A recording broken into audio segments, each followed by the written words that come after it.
Leitura da carta 20 do livro Cartas sobre Educação de Cora, seguidas um catecismo moral, político e religioso, escrito por José Lino Coutinho e publicado em Salvador em 1849, ou seja, na primeira metade do século XIX. Então, vamos à leitura da carta 20, que é para que vocês respondam a questão 6. Questão 6, está aqui. Transcreva da carta 20 o trecho que mostre o comportamento social dominante. Então, vamos já à leitura.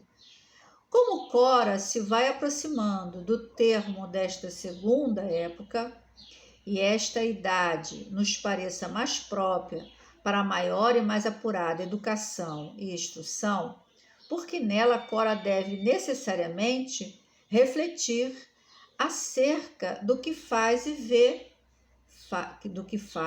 vê fazer aos outros. Todo cuidado devereis ter agora em suas ações e palavras, a fim de que sejam honestas, graves e polidas. Porque nada há mais feio do que ver uma menina desenvolta de língua e desarranjada de ações, visto que só fala mal e sem decência quem mal e vergonhosamente pensa, e porque a falta de gravidade nas ações pelo menos indica uma cabeça tonta e sem assento.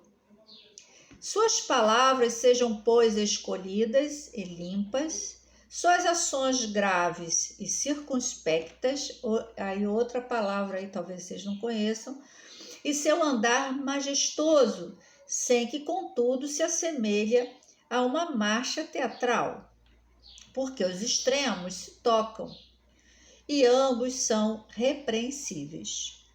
O acanhado pelo enjoo e o afetado pelo ridículo. E vós bem sabeis que as palavras e as ações do indivíduo são, por assim dizer, a tabuleta de sua boa ou má educação, e aquilo em que todo mundo repara quando se trata com alguém.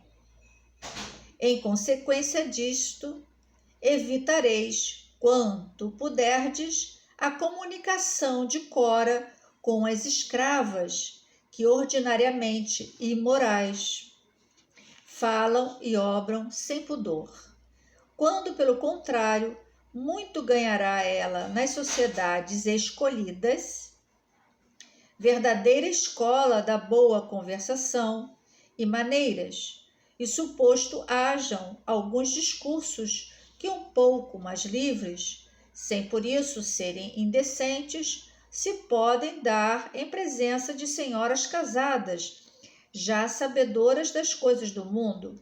Contudo, não convém de maneira alguma que eles sejam emitidos perante aquelas que por sua idade e estado ainda nele não entraram, bem como a nossa Cora, a quem convém evitar semelhante falar e propósitos.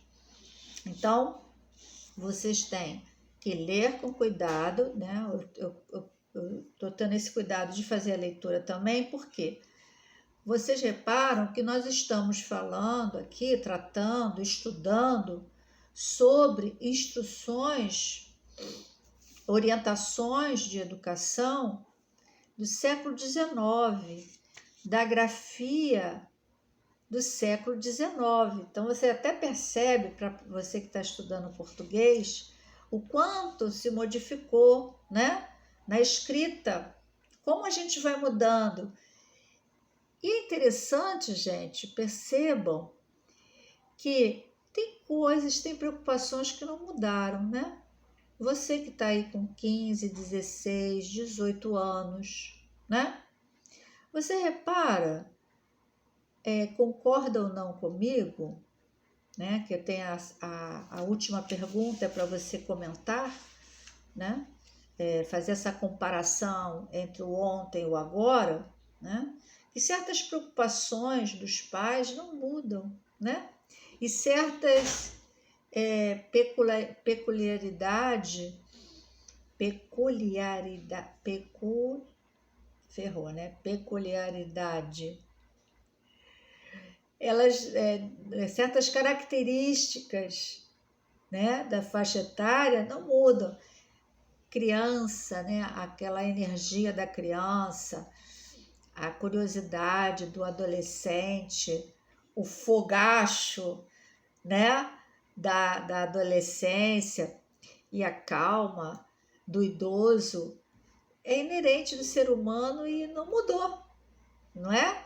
A forma como você encara essas fases, como se educava uma criança, como se educava um adolescente, como se comportava um adulto, principalmente um idoso, né? O olhar sobre a criança, o jovem, o idoso é que mudou. Mudou para melhor ou para pior, né?